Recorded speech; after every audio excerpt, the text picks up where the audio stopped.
think in many ways, this jacket symbolizes Jordan's success, his competitiveness, and his loyalty. It has the iconic Olympic logo on the back and USA written on the front. It's just really an unbelievable piece of American history.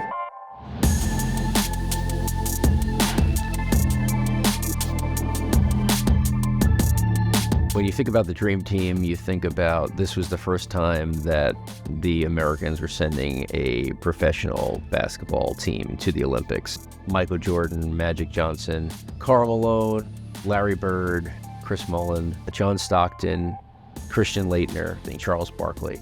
The world was in awe of what we did, and we beat everyone up until the final game, and everything was kind of smooth up until the award ceremony. This jacket is Michael Jordan's 1992 Olympic gold medal ceremony Dream Team jacket, star-spangled, and really noticeably on the right side of the jacket, it still has the pins in it from when Michael Jordan covered up the Reebok logo.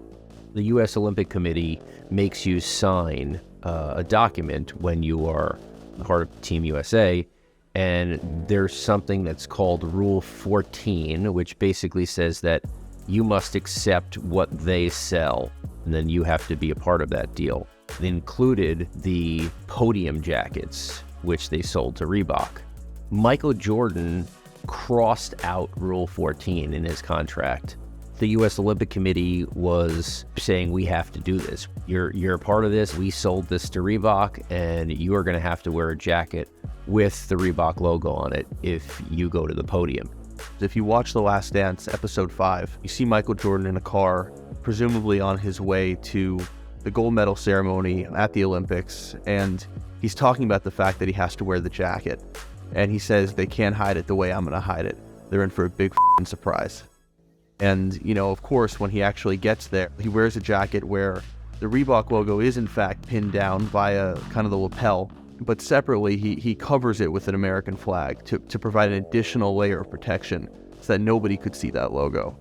I think people today would say, why would Michael Jordan care about Reebok? It doesn't really matter. But at the time, thanks to women's aerobics, Reebok surpassed Nike in overall revenues.